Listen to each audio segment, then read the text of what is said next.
Ladies and gentlemen, what's going on? It is your boy Noah Jones, and welcome to Today in Hip Hop, episode number 34. Yo, the shit has hit the fan, ladies and gentlemen. There's been some crazy developments going on in the hip hop community.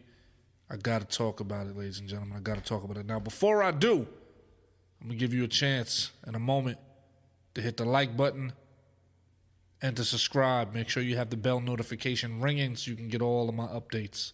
I'll give you a second to do that right now.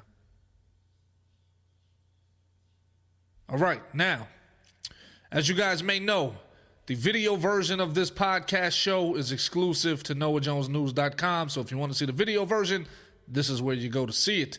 The audio version can be found on Spotify, Spreaker, and my YouTube channel, which is youtube.com/NoahJones714.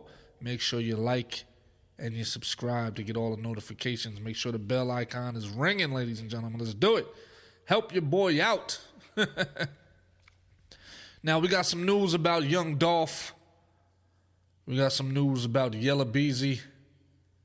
And we got an update on the baby who's having baby mama drama. It's been a sad day, ladies and gentlemen. Young Dolf has been shot and killed today. It's, oh my God. There have been too many examples of artists who become successful and they get shot and killed in their hometown, where they're from and where they're most celebrated. This is a big issue in the hip-hop community. I believe Boosie spoke on this. If you guys remember, Nipsey Hussle was also a victim of this situation, where he died right in the area where he basically grew up. I don't know, man. These artists don't understand that the streets and the hood does not love you. There is no love out there. You're amongst a whole bunch of people that are jealous of your success, people that you have grown up with, people that wish that they didn't give up on their dreams and watched you from afar and lived vicariously through you and ended up being the main ones to cause this gentleman to lose his life. So let's get into it. Memphis rapper Young Dolf was shot and killed Wednesday in his hometown after an alleged shootout. The shootout happened outside of Makita's Cookies in Memphis. Bystanders captured the aftermath of the shooting and showed the strip mall surrounded by police and yellow tape. One of the men filming the scene confirmed that it was Young Dolf who was fatally wounded. And I quote, "Bruh, they done killed Young Dolf, bro. What the fuck?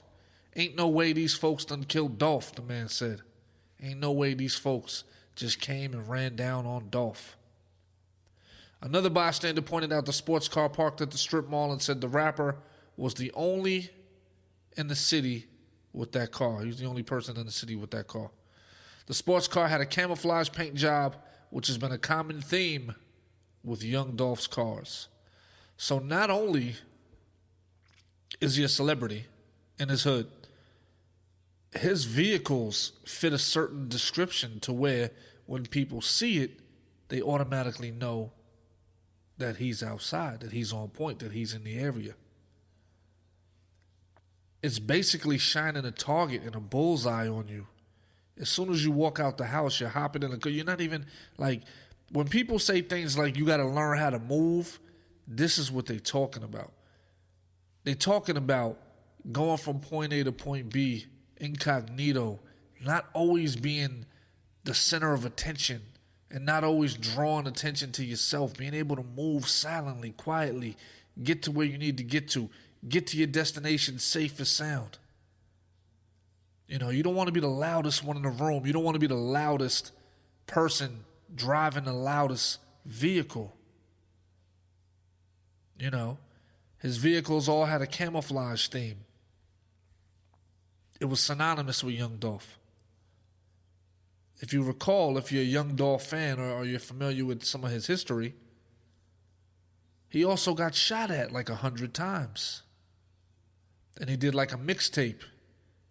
And the mixtape titles all had something to do with the shooting. You know what I mean? When you're living that lifestyle and you're in the street culture like that, you want to get out of the environment. You do not want to go back because people are lining up to get you. And the streets don't forget.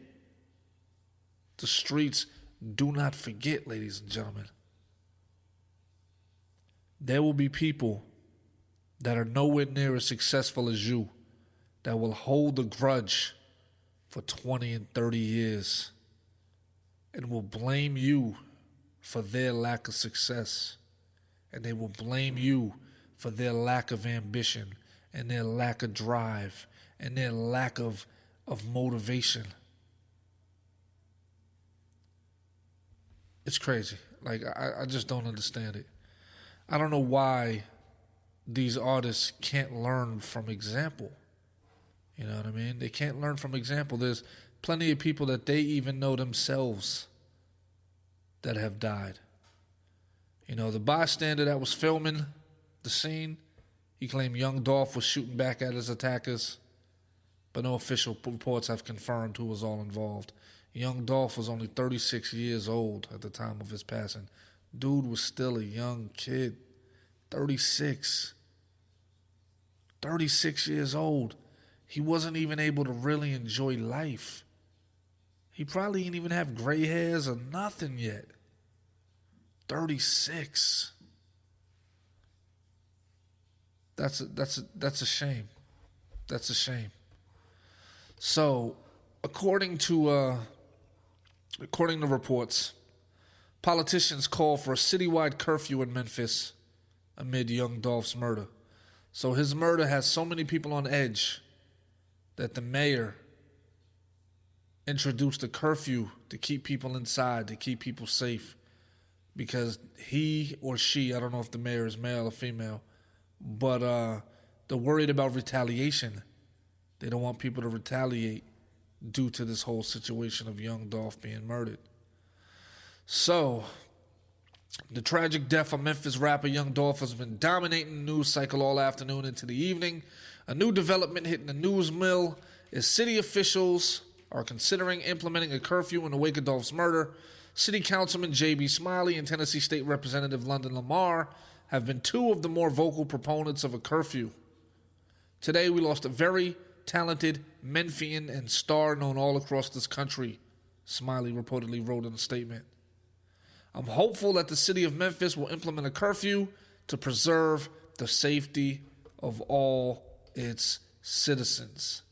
State Rep London Lamar followed by tweeting, "Thank you, Mayor. I appreciate you speaking out. Let's also add a citywide curfew tonight. My fear is that many people are hurting and the violence will continue." Man, now, if you also remember, Young Dolf had a brief beefing, as you would call it, with Yo Gotti and Black Youngster.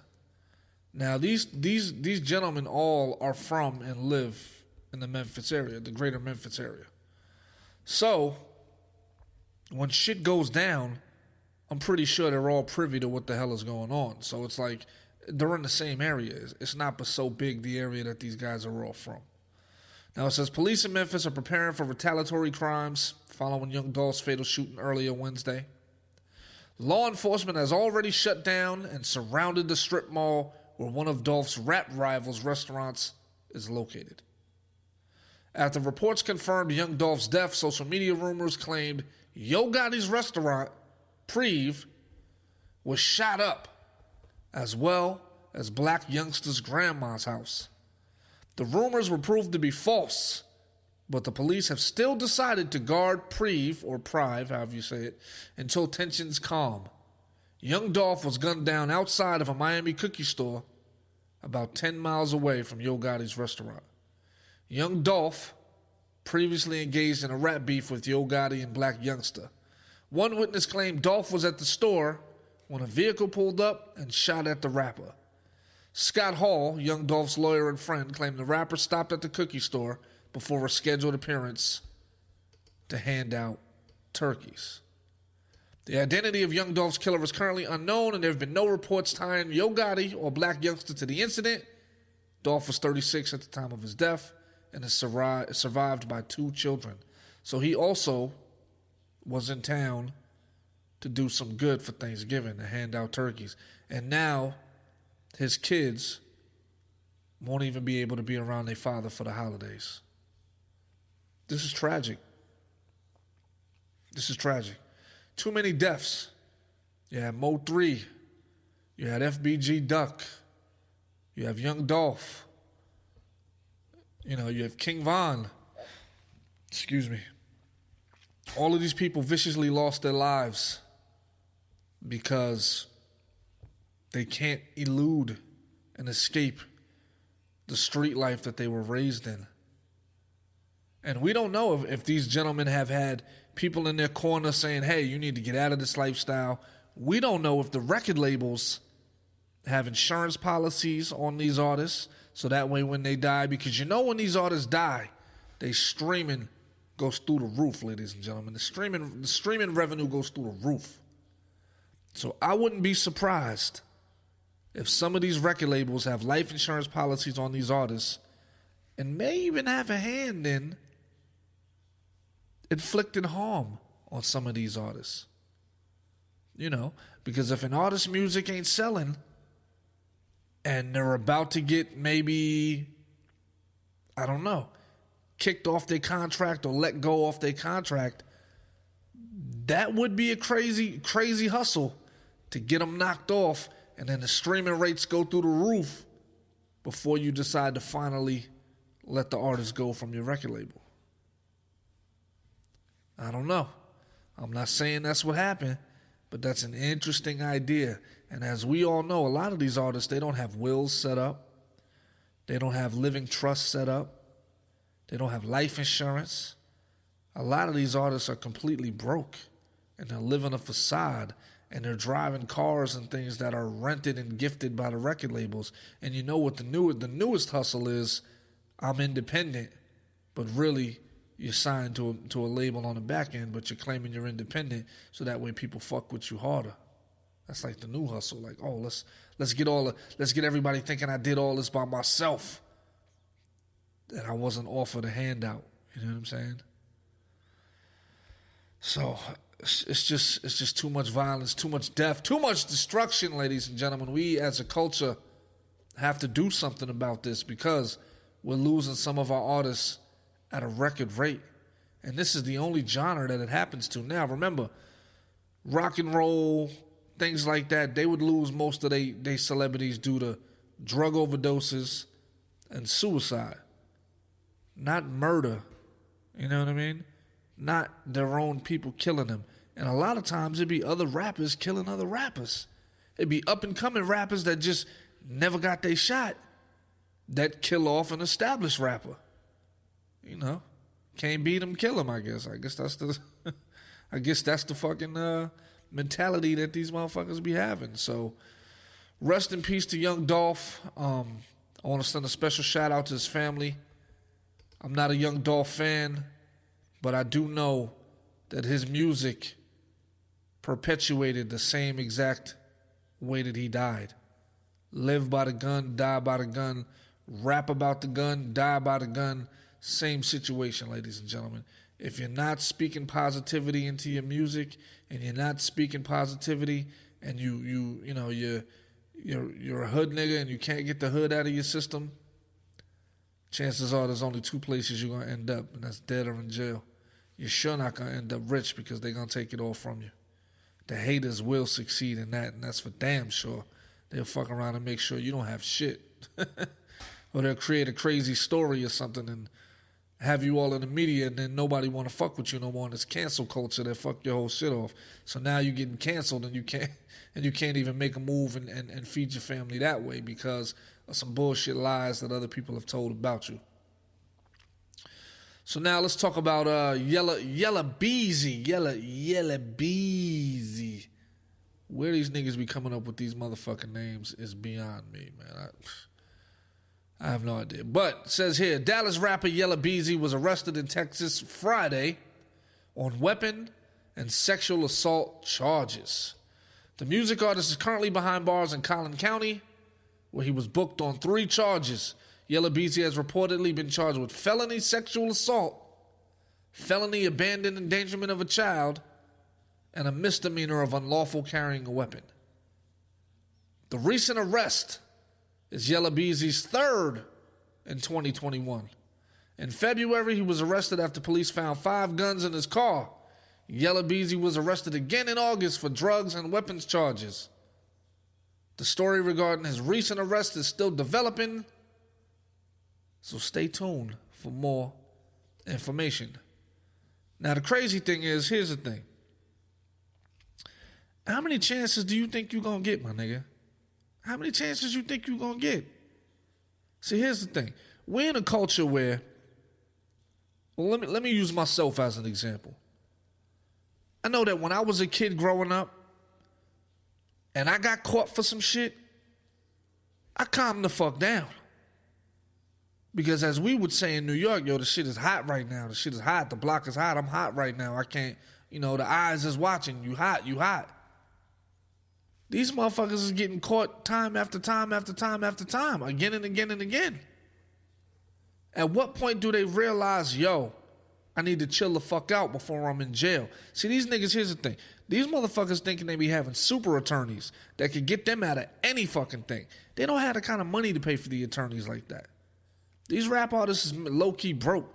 They don't have the bread to fight these big-ass cases. They don't have the bread to tie this shit up in a litigation for 6, 7, 8, 9, 10 years while they roaming around free like some of these other people out here with a whole lot of money. You know what I'm saying? They don't have that kind of bread. So for them to go into every situation thinking that their lawyer is going to get them out of these things, we don't even know if the lawyers owe favors to some of the people that he's going against. You never know. Just like every rapper knows all the other rappers, I'm pretty sure the attorneys know other attorneys.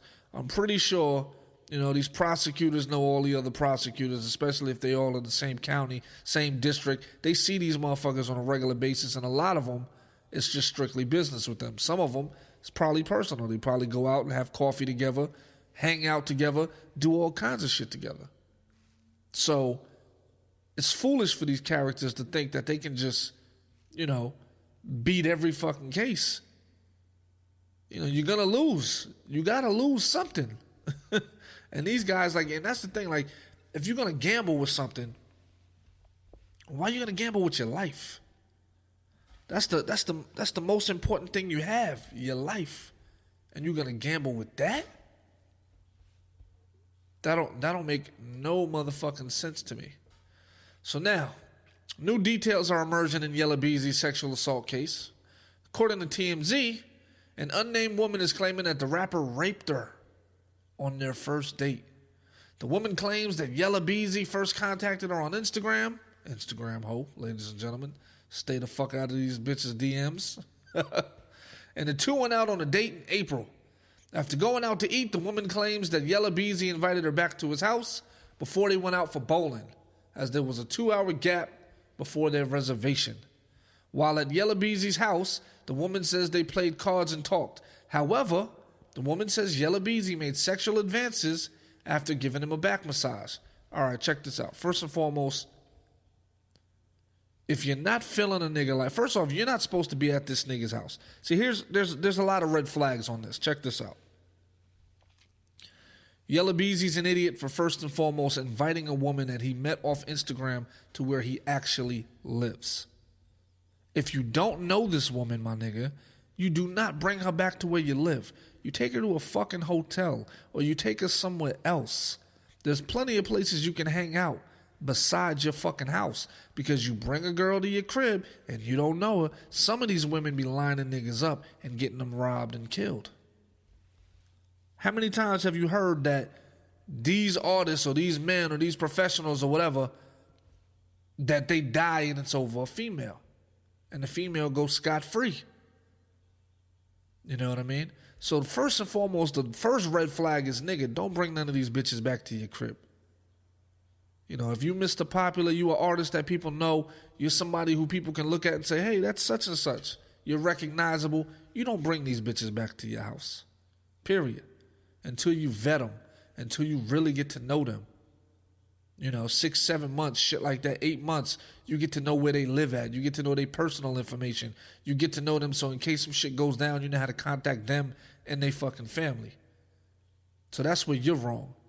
She's wrong because she knows that he's a successful, or well, not successful, but a popular artist. So he probably only wants one fucking thing. So she shouldn't be following this nigga back to his house in the first place. And she shouldn't be giving him a back massage. It should be hands off. It should be hands up, don't shoot, baby. Hands up, don't shoot. You don't put your hands on this nigga because he's going to get aroused and he's going to want to let one thing move on to something else. You know what I'm saying? So, bunch of red flags going on. Then it says that she basically rejected Yella Beezy's advances, but she says after that he raped her. Now it says the woman claims she was able to leave Yella Beezy's home and went to the hospital the following day to report the rape. Police got involved after the woman's hospital visit, which led to the sexual assault charges. He was also charged with felony abandoned child endangerment and misdemeanor unlawful carrying of a weapon. It remains unknown what led to those charges. Now, here's the thing. They had a date to go bowling, right? So she came back to his crib. They went out to eat, came back to the crib. Then you had bowling 2 hours later, right? Did they go bowling after the situation happened? Did he allegedly do whatever they're trying to say that did he allegedly rape her and then take her to bowling afterwards? Or did he allegedly rape her and she just go home after she left his house? Because that also is a key factor.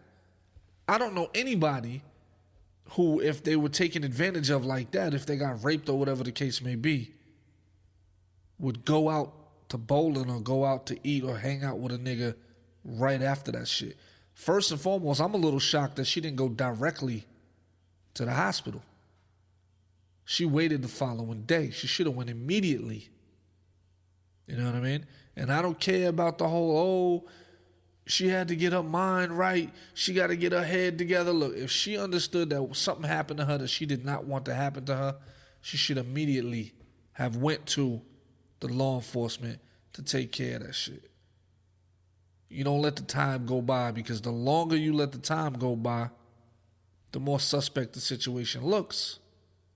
And the more it looks like you're doing this shit for clout and for money and monetary gain and a civil lawsuit instead of an actual criminal situation. You know what I mean? So you shouldn't wait if some shit like that happens to you. You need to go immediately. While the evidence is still fresh, you go immediately and talk to the police and get that shit handled. And that's a motherfucking fact. So we don't know exactly what's going on, but there's red flags on both sides. I'm sure he's going to protest his innocence. We will see as the time goes on how that unfolds. Now, DaBaby, North Carolina's favorite artist besides J. Cole, DaBaby got into it with his baby mama, Danni Leigh. I think that's how you say her name, Danni Leigh. I think it's Danni Leigh. Now, DaBaby got a baby by somebody else already. This is going to be a funny one. DaBaby got a baby got a baby got a baby got a baby got. DaBaby has a child by somebody else as well. And what it looks like is, there's a lot of arguing going on, etc., etc. DaBaby ended up calling the police on Danni Leigh, and he went live on his Instagram for the whole thing. And in the video, he's calling her his side bitch, etc., etc. And it's just a shit show. It's a shit show. Now here's what I have to say about the shit. He had a baby with Danni Leigh. The baby's 3 months old. He's calling her basically his glorified side bitch, and she's basically saying, "Look, you're calling me your side bitch, but I'm your girl because, we've been seeing each other for 3 fucking years. You let me stay in your apartment. I have my own bathroom here. I have my own closet here. I'm around your family all the time. I've met your family. So she's basically saying that she's more than what he's saying. And then she's also saying, yeah, well, he's trying to fuck both of us, yada, yada, yada. Now, look, here's the thing. Because the baby's popular, he's going to have options. We know that. That levels the playing field between him and her. She has a career going, he has a career going. That levels the playing field. He has options, she has options. So it makes him more valuable, and because of that, she's going crazy. So what he's doing is, even though he's doing it in a crazy manner, he's going live and calling the police on her because she was spazzing, acting stupid to protect his legacy. So I understand it, because in these days, coming from somebody who went through some shit and had to file a restraining order on somebody who he was married to, these bitches ain't shit. They will drag you through the ground. They will take every fucking thing that you own. They will career suicide your whole shit. So what he's doing is he's trying to do preventative measures to stop all this shit from going the way it's going. So he's telling her get out the house. She got arrested because he called the cops. She got 2 assault charges placed on her. You know, now I don't necessarily support the fact that he went live to put her on blast. He could have just filmed the shit because there was other witnesses there. So he could have filmed it for his own personal evidence for the police or whatever. But the fact that he was the first one to bring it to social media and to involve the world in this messiness is a little lame in my opinion. You know, like my thing is this. I don't want everybody to know all my personal shit. You know what I'm saying? You want to keep, like, when you're building a brand, you want your brand to be impeccable. You don't want nothing to damage the brand, because if the brand is damaged, the money is damaged. Now, the baby is just getting off of this whole situation to where he dissed the LGBTQ community, and they was on that nigga's ass. No pun intended. You know what I'm saying? They was on that nigga's ass, and he was getting dropped from all kind of festivals and shows and all kind of shit because of his comments. So when you finally make it past that, you know, you make it past that window where nobody's talking about that, and it seems like your popularity is slowly climbing back, you know, now you got to go through this shit, and you're putting your baby mama on this. Now, here's the thing. You chose it. And he said in his video, like, yo, you know, you make your bed, you got to lay in it, et cetera, you got to deal with whatever comes with it, and that's a fact. But at the end of the day, my nigga, you calling her a crazy bitch and you saying that's a side, you chose her, my nigga. You chose her. Nobody told you, of all the women out there that you was fucking with, nobody told you to pick her. You got options. Pick a regular broad. Pick somebody who's not fucking crazy. You know, somebody who's not going to do the type of shit that she does. You know, and here's the thing. I'm a firm believer that all women are crazy. It's just like different degrees of craziness, where some are more crazy than others. Some are just batshit crazy, and you just want to leave their motherfucking ass alone. You don't even want to talk to them. Because you know if you talk to them, they're going to say some shit that's going to set you off, and you're going to be ready to just do all kind of shit that's out of character. You know what I mean? So, rather than put yourself in that position, why even deal with her in the first place? After 3 years, you should know how she is. After 3 years, you should understand, okay, well, maybe this isn't really for me. Or let her know, like, yo, you know, I'm not looking for nothing serious. This is what it's going to be. Because it looks like, for the cameras, he's telling everybody, this is just my side bitch, you know, to portray that stereotype where behind closed doors, he's probably romancing the fuck out of her, like, yo, you my girl, you my everything, etc., to hold on to her. You know what I'm saying? Because at the end of the day, if she ends up getting a child from him, she gonna make his fucking life miserable. You know what I mean? So sometimes it's not good to poke the bear, as they say, and to fuck around and do things, because when they say shit like, there ain't nothing like a woman scorned, that shit's for real. These bitches clean you out, my nigga.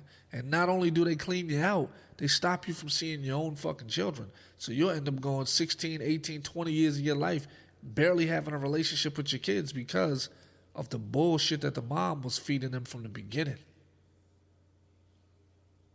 You gotta be careful in these situations, man. Especially when you involve the public.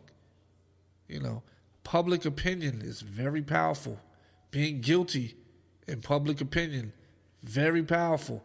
They'll cut your shit short. They'll shut you down. Cancel culture, nigga. They will slow your shit down. They'll fuck your money up. They'll stop your bag, nigga. So, gotta be careful. That is today's show, ladies and gentlemen. Thank you for watching Today in Hip Hop or listening to Today in Hip Hop, episode number 34. Greatly appreciate y'all. And like I said, make sure you like, comment, subscribe, tell a motherfucking friend. Tell a friend, nigga. That's the only way we're going to make this the hottest shit. But don't forget to like, comment, and subscribe. I'm not even monetized yet. I'm trying to get my shit monetized. I only got 900 motherfucking subs. Can we get that motherfucker to at least 1,000 subs so I can get monetized, ladies and gentlemen? Let me get at least 1,000 subs. Do that shit for your boy. All right, I love y'all. Thank you for watching. Thank you for tuning in. And don't forget NoahJonesNews.com and PrivateRoadClothing.com. Peace.